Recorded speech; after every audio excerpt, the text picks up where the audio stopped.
السلام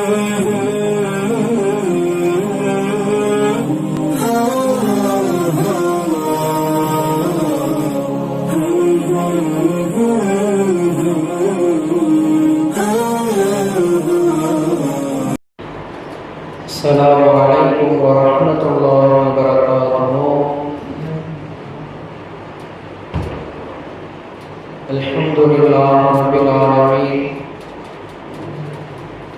والعاقبة للمتقين والصلاة والسلام على سيدنا محمد وعلى آله وأصحابه وأتباعه وأهل بيته كلهم أجمعين، أما بعد. قال الله شعره في حبيبه مخبرا وآمرا: إن الله وملائكته يصلون على النبي يا أيها الذين آمنوا صلوا عليه وسلموا تسليما. اللهم صل على سيدنا محمد وعلى آل سيدنا محمد وبارك وسلم عليه. قال الله سبحانه وتعالى في كتابه المجيد: إن كل نفس لما عليها حافظ. صدق الله العلي العظيم. وقال الله عز وجل في آية أخرى: إذ لا يتلقى المتلقيين عن اليمين وعن الشمال كذب ما يلفظ من قول إلا لديه رقيب عتيد. صدق الله العلي العظيم. وقال رسول الله صلى الله عليه وسلم: الدنيا سجن المؤمن وجنة الكافر، أو كما قال عليه الصلاة والتسليم. وقال عليه الصلاة والتسليم: العلم علمان، إلى آخر الحديث الشريف. وقال نبينا رسول الله صلى الله عليه وسلم: طلب العلم فريضة على كل مسلم، أو كما قال عليه الصلاة والتسليم. صدق الله وصدق رسول الله صلى الله عليه وسلم، ونحن على ذلك من الشاهدين والشاكرين، والحمد لله رب العالمين. புகழனைத்தும் நம்மை படைத்து பரிபாலிக்கிற அல்லாஹ் ஒருவனுக்கே உரித்தாகுக. சலாத்தும் சலாமும் நபிகள் கோமான் எம்பெருமானார் ரசூல் அக்ரம் ஸல்லல்லாஹு அலைஹி வஸல்லம் அன்னாரின் மீதும் அன்னாரினுடைய வழிமுறையை பின்பற்றி வாழ்ந்தமைத்த அத்துணை நல்லவர்களின் மீதும் குறிப்பாக வாரத்தின் சிறந்த நாளாம் இந்த ஜும்ஆ தினத்தன்று பள்ளிவாசலை நோக்கி வந்திருக்கக்கூடிய வர இருக்கக்கூடிய அனைத்து நல்லோர்களின் மீதும் குறிப்பாக வீடுகளிலே இல்லறங்களை நிறைவு செய்துவிட்டு இறை நல்லறங்களுக்காக வேண்டி காத்து கொண்டிருக்கிற அத்துணை தாய்மார்கள் சகோதர சகோதரிகளின் அத்துணை பேரின் மீதும் அல்லாஹ்வுடைய அனைத்து நலவுகளும் உண்டாகுக என்ற பிரார்த்தனையோடு, இனிவான அல்லாஹ்வுடைய நல்லடியார்களே, வாராந்திர ஜும்ஆவினுடைய உரை நமக்கு நம்முடைய ஈமானுக்கு ஒரு மிகப்பெரிய ஒரு மருந்தாக இருக்கிறது. சமீபத்திலே நாம் ஒரு 2-3 வருடத்திற்கு முன்பதாக ஒரு வாகனங்களை எடுத்தோம். அதனுடைய பயன்படுத்த அதனுடைய பயன்பாடு இருக்கிறது, அது பழைய நிலைமைக்கு ஆகிக்கொண்டே இருக்கிறது. ஒவ்வொரு பொருளும், அந்த வாகனத்தில் இருக்கக்கூடிய ஒவ்வொரு பொருளும் பழுதடைய துவங்குகிறது. ஏன் என்றால் அந்த வாகனம் பயன்படுத்துவதற்கான அந்த தேய்மானத்தின் காரணத்தினால், நம்ம யூஸ் பண்ணுறோம்னா அதனுடைய தேய்மானத்தினால அந்த பொருள்னா இது பழசாக போயிடுது. இப்போ நம்ம என்ன செய்யணும், திருப்பி அதை கடையில் கொடுத்து சர்வீஸ் பண்ணி திருப்பி நம்ம அதை பயன்படுத்துகிறப்ப அந்த வாகனம் பழைய மாதிரி அல்லது அந்த அளவுக்கு ஆகக்கூடிய ஒரு நிலைமை சூழ்நிலையை நம்ம பார்க்குறோம். அந்த மாதிரி தான் பிறந்த போது நாம் பாவமறியாத பிச்சிலங்களாக பிறந்தோம். வளர வளர நன்மையும் தீமையும் நம்முடைய வாழ்க்கையில் இரண்டரை கலந்ததாக வாழ்ந்து கொண்டிருக்கிறோம். அல்லாஹ் சொல்லுகிறான், நீங்கள் நல்லோர்களின் பட்டியலிற்கு வர வேண்டும் என்று சொன்னால் என்னை நீங்கள் வணங்குங்கள், என்னுடைய கட்டுப்பாடுகளுக்கு நீங்கள் செவிதாழ்த்தி நடங்கள், உங்களுக்கு நாம் தூதராக அனுப்பியிருக்கிற நபியை நீங்கள் ஈமான் கொள்ளுங்கள், அவர் வழி நடந்தவாறு நீங்களும் வாழ்ந்து வாருங்கள் என்று அல்லாஹ் தன் திருமறையிலே சொல்லி காட்டுகிறான். அதுபோன்று பெருமானார் ஸல்லல்லாஹு அலைஹி வஸல்லமும் அவ்வளவுதான் பேசுகிறார்கள். நெருப்பிலே எப்படி விட்டில் பூச்சி சென்று சென்று அதிலே விழுமோ அதுபோன்று நீங்கள் என்ன செய்கிறீர்கள்? குஃப்ரின் பால் ஷிர்கின் பால் நீங்கள் விழக்கூடியவர்களாக இருக்கிறீர்கள். உங்களை நான் இடுப்பினுடைய நுனியை பிடித்த அந்த இழுப்பினுடைய கவையை பிடித்து நான் என்ன செய்கிறேன்? உங்களை இழுத்து வெளிச்சத்தின் பால் கொண்டு வருகிறேன். நான் ஒரு நல்ல வழிகளை உங்களுக்கு நான் காட்டுவதன் மூலமாக நீங்கள் நல்ல வழியிலே நீங்கள் செல்கிறீர்கள் என்பதாக பெருமானார் ஸல்லல்லாஹு அலைஹி வஸல்லம் சொல்லி காட்டுகிறார்கள். அப்ப வாராந்திர ஜும்ஆவுடைய நாள் எதற்கு என்று கேட்டால் பல காரணங்களை நம்ம சொல்லலாம். அதுல ஒரு காரணம் நம்முடைய ஈமானை தூய்மைப்படுத்துவதற்கு உண்டான ஒரு தினம், பழுதடைந்த நம்முடைய உள்ளத்தை சர்வீஸ் செய்யக்கூடிய ஒரு தினமாக இந்த ஜும்ஆவினுடைய தினமாக ஆகியிருக்கிறது. எனவே இந்த ஜும்ஆவிலே நாம் சொல்லக்கூடிய அல்லாஹ்வுடைய செய்திகளை திருத்தூதுவர் முஹம்மது ரசூலுல்லாஹி ஸல்லல்லாஹு அலைஹி வஸல்லம் அவர்களுடைய விஷயங்களை வெறுமன காதிலே வலது காதில் வாங்கிவிட்டு இடது காதில் விட்டு செல்லாமல், பள்ளியிலே அமர்வோது நம்முடைய காதுகளில் இருக்கக்கூடிய செய்தி பள்ளியை விட்டு வெளியே சென்றவுடன் அதை மறந்து விடாமல் நம்முடைய உள்ளத்தையும் நம்முடைய அந்த செய்தியினுடைய செவித்திறனையும் நாம் பாதுகாத்துக் கொள்ள வேண்டும். கனிமானவர்களே, சமீபத்திலே 10 மற்றும் 12 மற்றும் 11 வகுப்புக்கான தேர்வுகள் நிறைவுக்கு வந்தது. இவர்களெல்லாம் படித்து பல தினங்கள் கஷ்டப்பட்டு அவைகளையெல்லாம் நினைவுக்கு வைத்து பரீட்சை ஹாலிலே, தேர்வு நேரத்திலே பரீட்சை ஹாலிலே உட்கார்ந்து எழுதிட்டு வந்துட்டாங்க.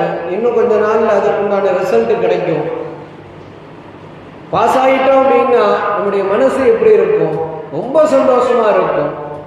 அதுவே தோல்வி விட்டுட்டோம்னா நம்ம மனசு எப்படி இருக்கும்? ரொம்ப கஷ்டமா இருக்கும். நம்ம சொந்த பந்தம் கேட்பாங்க, நம்மளுடைய சொந்த பந்தங்கள் எல்லாம் நம்ம நட்பு உணர்வுகள் கேட்பாங்க, ஊருக்காரங்க கேட்பாங்க, உறவினர்கள் கேட்பாங்க, எல்லாருக்கும் பதில் சொல்லக்கூடிய நிலைமையில நம்ம இருப்போம். அப்ப அல்லாஹ்வும் ரசூலும் நமக்கு சொல்லித் தருகிறார்கள், இந்த துன்யா ஒரு தேர்வு களம் போன்று. நீங்க இங்க தேர்வு எழுத வந்திருக்கிறீங்க. சூரத்துல் தபாரக்கல்லதி முல்க் என்ற சூறாவிலே அல்லாஹ் ஜல்ல ஷஅனஹு வ தஆலா அழகாக சொல்லி காட்டுகிறான், இந்த துனியாவிற்கு நாம் எதற்காக வேண்டி வந்தோம், என்ன நோக்கம், நம்முடைய விஷயம் என்ன என்பதை ஒரு ஆயத்திலே சுருக்கமாக நமக்கு சொல்லித் தருகிறான். என்ன? முல்கினுடைய சூரா 29வது ஜுஸு தபாரக்கல்லதி பியதிஹில் முல்க் என்று வரக்கூடிய அந்த அத்தியாயத்திலே 2வது வசனத்திலே அல்லாஹ் சொல்லுகிறான், அல்லதி எத்தகைய வாழ்க்கை இந்த துன்யாவினுடைய வாழ்க்கை என்று கேட்டால், ஹலக்கல் மௌத வல் ஹயாத்த, மௌத்திற்கும் ஹயாத்திற்கும் பிறப்புக்கும் இறப்புக்கும் இடைப்பட்ட காலம்தான் இந்த துன்யாவினுடைய வாழ்க்கை. மனிதன் இருக்கக்கூடிய வாழ்க்கை என்பது இதற்கு இடைப்பட்ட வாழ்க்கை தான். இந்த இடைப்பட்ட வாழ்க்கையில் என்ன நோக்கம், என்ன செய்ய வேண்டும் என்று அல்லாஹ் சொல்லுகிறான், லியப்லூக்கும் அய்யுக்கும் அஹ்ஸனு அமலா, யார் ஒருவர் இந்த இடைப்பட்ட காலத்திலே நல்ல காரியங்களை அதிகமாக சம்பாதிப்பாரோ தேடுவாரோ அவர்தான் வெற்றியாளர் என்பதாக அல்லாஹ் சொல்லி காட்டுகிறான். பிறப்பினுடைய வாசல் வழியாக பிறந்து நுழைந்து இறப்பு என்ற வாசல் வழியாக செல்லக்கூடியவர்கள் தான் நம்முடைய வாழ்க்கையினுடைய விஷயம். இதுக்கு இடைப்பட்ட காலத்தில் நமக்கு என்ன செய்தி, என்ன நோக்கம் என்று கேட்டால் என்ன? ஐயுக்கும் அஹ்ஸனு அமலா, யார் நல்ல அமல் செய்றீங்கிறத அல்லாஹ் பார்க்க, யார் செய்கிறோம் அப்படிங்கிறத அல்லாஹ் என்ன செய்கிறான், பார்க்கக்கூடிய ஒரு வாழ்க்கை தான் இந்த துன்யாவினுடைய வாழ்க்கை. வஹுவல் அஸீஸுல் கஃபூர், அல்லாஹ் ரப்புல் ஆலமீன் அனைவர்களையும் படைத்து அவர்களை மிகைத்தவர்களாக இருக்கிறார். நம்ம சொல்றோம் இந்த வாழ்க்கை, நான் வாழக்கூடிய வாழ்க்கை எல்லாமே நான் தான் கொண்டு வந்தது, எல்லாமே எனக்கு தான் கட்டுப்பட்டது, நான் இந்த உலகத்துல ராஜா மாதிரி வாழணும், ராஜா மாதிரி இருக்கிறேன், என் சம்பாத்தியம் மூலமாகத்தான் வந்தது, என் ஆளுமையின் மூலமாகத்தான் இருக்கிறது என்று வேறு ஒன்றும் அல்ல என்று மாறுதட்டி கொள்ளக்கூடிய மனிதர்கள் விளங்கிக் கொள்ள வேண்டும். அல்லாஹ் இந்த வசனத்தில் அசீஸ் என்று சொல்லக்கூடிய விஷயத்தை கவனிக்க வேண்டும். நான் மிகைத்தவன் என்பதாக சொல்லுகிறான். என்னத்தை மிகைக்கிறான்? அல்லாஹ் இந்த துனியாவில் நீ வாழுகிற வரைக்கும் ஒன்று அல்லாஹ் மிகைத்து வைத்திருக்கிறான். அவனை தாண்டி நீ ஒன்றும் இல்லை அப்படிங்கிற விஷயத்தை அல்லாஹ் சொல்றான். ரெண்டாவது கஃபூர். சரி, பாவம் செய்யறியா, நான் மன்னிக்கிறேன் உன்னை. என்ன துனியாங்கிறது எப்படின்னா, கடல்ல காலை வச்ச நிலையாம இருக்க முடியாதது மாதிரி இந்த துனியால பாவத்தை விட்டு நம்முடைய வாழ்க்கையை அப்புறப்படுத்தி வாழவே முடியாது. அப்படி வாழ்வதற்கு ஒரு வாழ்க்கை இருக்கும் என்றால் அது சொர்க்கலோகத்தில் மட்டும்தானே தவிர இம்மையிலே அதற்கு துளியும் வாய்ப்பு அல்ல. எனவே பாவம் செய்யக்கூடிய மனிதனை அல்லாஹ் கஃபூர், மன்னிக்கக்கூடியவனாக இருக்கிறான். கவலைப்பட வேணாம், மன்னிச்சுவோன் அல்லாஹ் நினைச்சு அவனுக்கு சொல்றான். கண்ணியமானவர்களே, இந்த துன்யால நம்ம தேர்வு எழுதி விட்டு மஹ்ஷருடைய மைதானத்தில் நம்ம என்ன செய்ய போறோம்? அதற்குண்டான ரிசல்ட் வாங்குவதற்காக வேண்டி நம்ம தயாராக இருக்கிறோம். நம்ம தேர்வு எழுதிக்கிட்டு இருக்கிறோம். ஆனா நம்ம முன்னோர்கள்லாம் பாருங்க, முடிச்சுட்டு போயிட்டாங்க. இப்ப நாளைக்கு எல்லாரும் சூரூதப்பட்ட நேரத்தில் எல்லா மக்களும் ஆதம் அலைஹிஸ்ஸலாத்து வஸலாம் முதல் கியாமத் நாள் வரைக்கும் யாரெல்லாம் இறந்து வளர்ந்து வாழ்ந்து வழிபாடு செய்தார்களோ அத்தனை மக்களும் மஹ்ஷரிலே நாம் காணுவோம். அங்கு அவர்களுக்கு என்ன தீர்ப்பு? பாசா ஃபெயிலா, இதுதான். பாசா ஃபெயிலா, இதுதான். அப்ப வெற்றி பெற்றவர்களுடைய நிலைமையை அல்லாஹ் பல ஆயத்துகளிலே பேசி காமிக்கிறான். தோல்வியுற்றவர்களுடைய நிலைமையை பல ஆயத்துகளிலே பேசி காமிக்கிறான். வெற்றி பெற்றவங்க எப்படி இருப்பாங்க, தோல்வியுற்றவங்க எப்படி இருப்பாங்க, அல்லாஹ் அதையும் என்ன செய்கிறான்? ஓரிரு வசனங்களில் நமக்கு பேசி காமிக்கக்கூடிய அந்த நிலைமையை நாம் பார்க்கிறோம். கனிமான அல்லாஹ்வினுடைய நல்லடியார்களே, சூரத்து ஹாக்கா, அல் ஹாக்கத்து அல் ஹாக்கா என்று தபாரக்கல்லதி சூறாக்கு அடுத்த சூறா பார்த்தீங்கன்னா அல் ஹாக்கா என்ற அத்தியாயம் ஒன்று இருக்குது. அந்த அத்தியாயத்தில் 20வது சரியாக 19வது ஆயத்தை எடுத்து பார்த்தீங்கன்னா அல்லாஹ் சொல்லி காட்டுகிறான். ஃபஅம்மாமன் ஊத்திய கிதாபஹு பியமீனி, யார் ஒருவருக்கு மஹ்ஷருடைய நேரத்திலே, மஹ்ஷர் மைதானத்திலே வலது கரத்தில் பட்டோலை தரப்படுமோ, ஃபஅம்மாமன் ஊத்திய கிதாபஹு பியமீனி, வலது கரத்தில் எவர் ஒருவருக்கு பட்டோலை வழங்கப்படுமோ, ஃபயகூலு ஹாவும், அவர் சொல்லுவார், அவர் பார்ப்பார், அவர் வலது கரத்திலே பட்டோலை வாங்கும் போது அவர் சொல்லுவார், அவருக்கு சொல்லப்படும், ஹாஹும் இக்ரஉ கிதாபி, இந்தா இதை புடி, படிச்சு பாரு, படிச்சு இங்க இருக்கிற எல்லாத்தையும் நீ சொல்லு, என்ன நீ செஞ்சங்கிறத சொல்லு. ஏன்னா வலது கரத்தில் பட்டோலை வழங்கப்பட்டவர் ஜெயசீலர், வெற்றி பெற்று விட்டார். அல்லாஹ் சொல்லுவான், படிச்சு காமி, நீனு என்ன படித்து காமிப்பார்? என்ன அதில் இருக்கும்? நல்லவர்களுடைய பட்டியல் என்ன?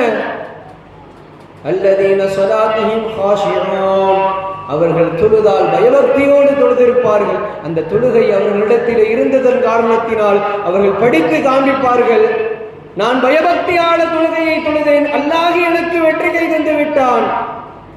வயுகீமூன ஸலா வயூது ஸக்கா ذلك தீனுல் கையிமா, தொழுங்கள், ஜக்காத்தை கொடுத்து வாருங்கள், இதுதான் நிலையான மார்க்கம் என்று சொல்லுவான். நிலையான மார்க்கத்திற்கு இன்னொரு அர்த்தம் என்ன தெரியுமா? நிலையான மார்க்கத்தினுடைய வெற்றி, அசல் வெற்றி. அப்ப அசல் வெற்றியை நான் பெற்றுவிட்டேன்னு அவர் படித்து காண்பிப்பார். நண்பர் பாஸ் ஆயிட்டாரு, முதோ அடிப்படை பாஸ் ஆயிட்டாரு, அவர் என்ன செய்வார்? பெருமிதம் கொள்வார். ஆஹா, நான் பாஸ் ஆயிட்டேன், நான் ஃபர்ஸ்ட் கிளாஸ்ல பாஸ் ஆயிட்டேன், நான் ஃபர்ஸ்ட் கிளாஸ்ல என்ன ஆயிட்டேன், தேர்ச்சி பெற்றுட்டேன். அவருக்கு எவ்வளவு சந்தோஷமா இருக்கும்.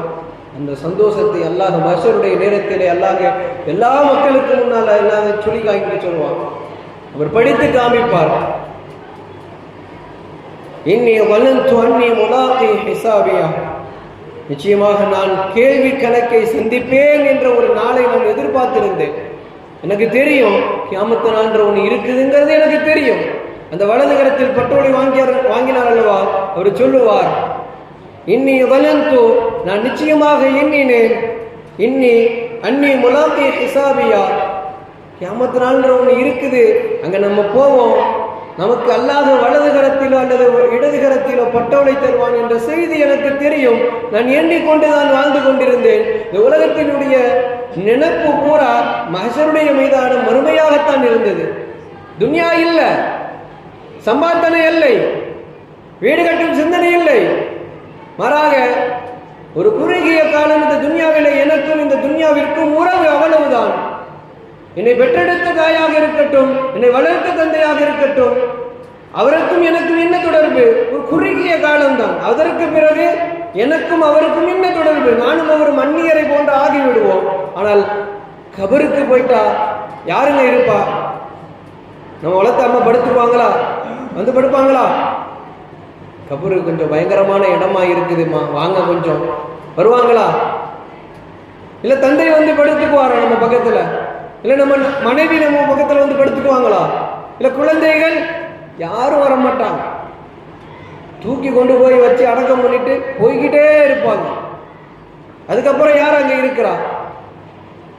உன்னுடைய அமல் இருக்கும். நீ தொழுத தெரியுமா? அந்த தொழுகை அது இருக்கும். நம்ம தொழுதும் இல்ல, அந்த தொழுகை இருக்கும். நம்ம வச்ச நோன்பு இருக்குல்ல, அது இருக்கும். நம்ம ஓதுன குர்ஆன் நமக்கு கை கொடுக்கும். நான் இருக்கிறது கவலைப்படாத. நீ தொழுத தொழுகை நான் இருக்கிறேன், பயப்படாத. நீ வைத்த நோன்பு நான் இருக்கிறேன், பயப்படாத. நீ ஓதிய குர்ஆன் நான் இருக்கிறேன், நீ எந்த விதத்திலும் அச்சப்படாதே. புத்திசாலிகளாக செயல்படக்கூடியவர்களாக நீங்களும் நானும் வாழுவதுதான் இந்த துன்யாவினுடைய சிறப்பு அம்சமாக இருக்கிறது. கண்ணியமானவர்களே, அல்லாஹ் அவர்களை பொருத்தத்தோடு பார்ப்பான். அவர்களெல்லாம் பொருத்தமான வாழ்க்கையில இருப்பார்கள். அல்லாஹ் பொருந்திய நிலைமையிலே சொர்க்கத்திலே லோகத்திலே அவர்கள் வாழ்ந்து கொண்டிருப்பார்கள் என்று அல்லாஹ் சொல்லுகிறான். யார்? வலது கரத்தில் பட்டோலை பெற்றவர்கள். ஜன்னத்தின் ஆலியா, உயர்ந்த சொர்க்கம் அவர்களுக்கு கிடைக்கும். ஜன்னத்துல் ஃபிர்தௌஸ் என்ற சொர்க்கத்திலே அவர்கள் இருப்பார்கள். ஜன்னத்துல் மஅவா என்னும் சொர்க்கத்திலே இருப்பார்கள். ஜன்னத்துல் நஈமிலே இருப்பார்கள். ஜன்னத்துல் அத்னிலே இருப்பார்கள். இப்படி அல்லாஹ் 8 சொர்க்க லோகத்தை படைத்து வைத்திருக்கிறான். 8ல ஏதாவது ஒரு சொர்க்கத்தில் இருப்பாங்க. ஜன்னாத்தின் ஆலியா, உயர்ந்த சொர்க்கமாம் ஜன்னத்துல் ஃபிர்தௌஸிலே இருப்பார்கள். நம்ம அதை கேட்கணும். ஒவ்வொரு வக்திலும் ஒவ்வொரு நேரத்தும், யா அல்லாஹ் எனக்கு ஜன்னத்துல் ஃபிர்தௌஸை தா, ஜன்னத்துல் ஃபிர்தௌஸ் என்னும் சொர்க்கத்தை தா என்று நீங்களும் நானும் கேட்டுக்கொண்டே இருக்க வேண்டும்.